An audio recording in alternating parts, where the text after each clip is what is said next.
میرے عزیزوں، ان کے حقوق ہیں، ان پر توجہ دینا. اور وہ بڑا خوش قسمت بیٹا ہے جس کے ماں باپ بیمار ہیں، بڑھاپے میں ہیں. یار دیکھو نا، دو باتیں ہیں. ایک بندہ بوڑھا ہو اور حضور نے فرمایا سفید داڑھی والی کی عزت کی تو سمجھو تم نے رب کی عزت کی ہے. اور ایک اگر وہ باپ ہو تو میرے مصطفیٰ نے فرمایا ماں باپ اولاد کے لیے جو دعا بھی کریں گے اللہ قبول کر لے گا. اور اگر وہ بیمار بھی ہو تو حضور نے فرمایا بیمار سے دعا کرایا کرو. ابن ماجہ کی حدیث، بیمار سے دعا کرایا کرو. یوں سمجھو کہ بیمار دعا نہیں کر رہا، اللہ کا فرشتہ دعا کر رہا. فرشتوں جیسا تقدس ہے بیمار کی دعا. 3 عظمتیں حاصل ہو گئی بیٹے کو. تو کیسا بدبخت ہے وہ بیٹا پھر جو باپ کو خدمت کر کے دعائی لا کے اس کو لے جا کے اس کی خدمت. کبھی نہیں نوکر کے ہاتھ بھیجے نہ، چھٹی کرے کام سے، بند کرے دکان، اور باپ کو از خود ماں کو خود لے کے جائے. یہ بڑے نصیبوں کی بات ہے، بڑے نصیبوں کی. یہ تو ٹائم ہے دعائیں لینے کا، یہ تو وقت ہے اپنے حصے کی ساری رحمتیں حاصل کر لینے کا. یہ تو ٹائم ہے. میں آپ کو بتاؤں، وہ جو نور، میں اپنی اماں جی کو لے کے جایا کرتا تھا ڈاکٹروں کے پاس، تو وہ جو رستہ چلتی تھی نا، سارا وہ جو سفر ہوتا تھا رستے میں، وہ سارا رستہ، اور جب گاڑی میں بیٹھے ہوتے تھے اور کسی جگہ جا رہے ہوتے تھے تو میں یوں پیچھے پلٹ کے دیکھتا تھا تو مجھے کہتی تھی پتر میرا تو پتا نہیں تو تم کل ہی پیسے پھیلانا ہے. تو میں کہتا تھا نہیں اماں جی آپ نے ٹھیک ہو جانا ہے. تو پھر ایک سادہ سا جملہ کہا کرتے، اچھا تیرا پھر اللہ بھلا کرے، چل پھر اللہ. بڑے لوگوں نے دعائیں دی ہیں، میں نے بڑی دعائیں زندگی میں سمیٹی ہیں، لیکن وہ ایک جملہ بھولتا ہی نہیں ہے، اچھا پھر اللہ تیرا بھلا. کیا فکرہ ہوتا تھا، اور اس فکرے کے اندر کتنا حسن تھا، اور لگتا تھا کہ فرشتوں کا تقدس ہے جو بول رہا ہے، چچا پھر اللہ بھلا کرے.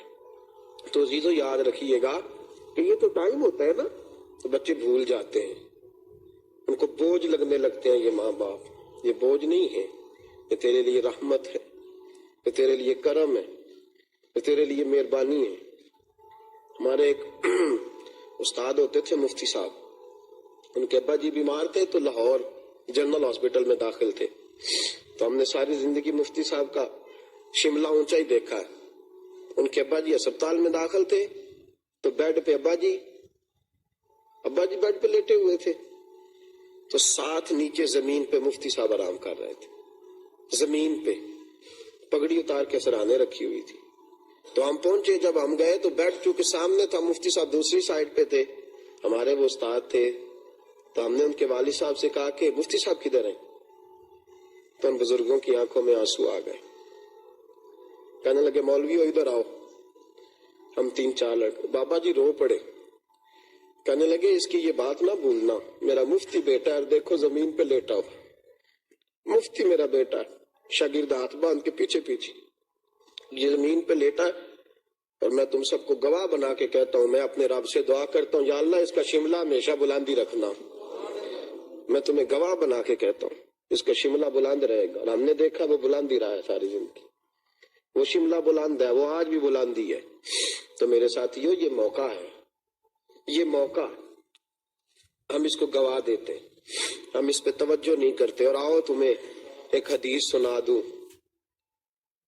حضرت ام صائب مدینے کی ایک بوڑھی بیمار ہو گئی، بوڑھی اماں بیمار ہے مدینے میں. میرے رسول پاک نے حضرت ابو ہریرہ سے فرمایا پتہ کر کے آؤ، مجھے پتہ چلا کہ اماں نظر نہیں آتی. گئے، کہا یا رسول اللہ وہ تو بیمار ہے. صحابہ فرماتے لمبا سفر تھا، پیدل جانا تھا. رسول پاک اٹھے، فرمایا چلو اماں کی تیمارداری کرنے چلتے، چلو اماں کی تیمارداری کرنے چلتے. اور میرے حبیب نے فرمایا اگر تو اللہ کی رضا کے لیے کسی بیمار کی تیمارداری کرنے جائے، اگر تو صبح جائے گا تو شام تک 70,000 فرشتے تیرے لیے دعائیں مغفرت کرتے رہیں گے. اور اگر تو شام کو بیمار کی تیمارداری، یار کام تو اتنا کوئی بھی نہیں، اگر شام کو تو کسی بیمار کی تیمارداری کرنے جائے گا تو صبح تک 70,000 فرشتے تیری بخشش کی دعا مانگتے رہیں گے. تیمارداری کرنے جا. حضرت ام صائب رضی اللہ تعالیٰ، لمبا سفر ہے. ابو بکر صدیق نے عرض کی حضور کوئی بندوبست کر لیتے ہیں، آپ ذرا تشریف رکھیں. فرمایا نہیں، مجھے پتہ ہی نہیں چلا یار بوڑھی بیمار ہے. رسول پاک نے فرمایا چلو تیمارداری کرنے. صحابہ فرماتے ہیں رسول پاک پیدل مدینے کے آخری کونے میں ایک بوڑھی اماں، اس کا ووٹ بھی کوئی نہیں، اس کی برادری بھی کوئی نہیں، یہ اماں پڑھی لکھی بھی نہیں. یہ وہ بوڑھی عورت ہے کہ بظاہر جو معاشرے میں لوگوں کے مقام ہوتے ہیں ان میں سے کوئی بھی نہیں، لیکن حضور گئے، گھر پہنچے، تیمارداری کی. اور میرے رسول پاک علیہ الصلوۃ والسلام نے فرمایا اماں کیا حال ہے؟ تو بوڑھی اماں کہنے لگی اللہ اس بخار کا بھلا نہ کرے، اس میں خیر نہ ہو، میری تو جان ہی نہیں چھوڑتا. سید عالم علیہ الصلوۃ والسلام نے فرمایا اماں اس بخار کو کچھ نہ کہہ، یہ جب آتا ہے تو بندے کے گناہ لے جاتا ہے، یہ بندے کی غلطیاں معاف کرا دیتا ہے، اللہ اس بندے کو بخش دیتا. اور شارحین حدیث نے لکھا ہے سر میں درد ہو تو صرف سر کے گناہ معاف ہوتے، کان میں درد ہو تو کانوں کے گناہ معاف ہوتے، ہاتھوں میں درد ہو تو ہاتھوں کے، بخار چڑھتا ہے تو پورے وجود کے گناہ معاف ہوتے، سارے جسم کی غلطیاں اللہ درگزر کر. تو میرے ساتھیوں، ان بیماروں کی خبرگیری کرنا، ان کا پتہ لینے جانا. یاریاں ہم ویسے نبھاتے ہیں، جاتے ہیں پتہ لے دی، لیکن تگڑا بندہ ہو نا تھوڑا سا، اس کا پتہ کرتے ہیں، یا ہمارا یار ہو، کام شام آتا ہو ہمارے کئی دفعہ، پھر بحیثیت مسلمان اور بصورت ثواب یہ نہیں ہم کام کرتے. اگر اللہ وقت دے، فرصت دے، معاملات، تو یہ نیکی بڑی آسان ہے، یہ آسان نیکی ہے. بیمار کے پاس جاؤ، اور حضور نے دعا فرمایا بیمار کا پتہ لینے جاؤ دعا مانگو، اسأل اللہ العظیم رب العرش الکریم ان یشفیک. فرمایا اس دعا کو جا کے 7 مرتبہ بیمار کے سامنے پڑھو، اللہ بیمار کو شفا عطا فرما دے گا. نبی کریم صلی اللہ تعالی علیہ وسلم تیمارداری کا حکم دیتے. ایک پہلو اور بھی ہے اس کا، تیمارداری کرنے جانا ہے تو اس کے پاس وقت تھوڑا ہی بیٹھنا ہے. اگر وہ آپ کا دوست، یار، قریبی رشتہ دار آپ سے مانوس ہو، بعض بندوں سے طبیعت مانوس ہوتی ہے، دل کرتا ہے بیماری میں وہ پاس آ جائیں، اس بندے کو چاہیے کہ وہ وقت گزارے بیمار کے پاس. لیکن جو گیا ہے نا باہر سے پتہ لینے، زیادہ شناسائی نہیں، زیادہ گہرا تعلق نہیں، اس کو چاہیے، حضور نے فرمایا بیمار کی تیمارداری کرنے جاؤ تو جلدی واپس آ جاؤ، جلدی. ادھر جا کے براجمان ہونے کی اجازت نہیں ہے. حضرت عبداللہ بن مبارک کا ایک بندہ پتہ لینے آگا، جاتا ہی نہیں تھا، تیمارداری کرنے آ گیا. تو آپ فرمانے لگے یار یہ جو پتہ لینے آتے ہیں یہ بھی جان نہیں چھوڑتے.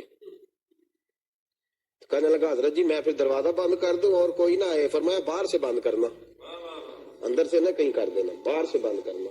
یعنی مطلب یہ تھا کہ تو جا نہ باہر، تو باہر سے اس کو بند کر دے، اندر سے نہ کہیں کر دینا. تو بات جب جائیں تھوڑا وقت، ایک تیمارداری کا نقصان ہونے لگا ہے اب گھر والوں کو. اگر پتہ لینے جائیں وہ بندہ کھلائے کچھ نہ چاہے نہ پوچھے تو ہم آ کے شکایت کرتے. اب گھر والے کیا کرتے ہیں، ان کی کوشش ہوتی ہے کہ کوئی نہ آئے پتہ لینے، اتنے پیسے مریض پہ لگتے ہیں اور اتنے آنے جانے والے مہمانوں پہ لگتے ہیں. وہ کیا کریں؟ تیمارداری سنت ہے، اس کا بڑا ثواب ہے. میرے نبی پاک علیہ السلام نے فرمایا جب تو بیمار کا پتہ لینے جائے سمجھ اللہ کی رحمت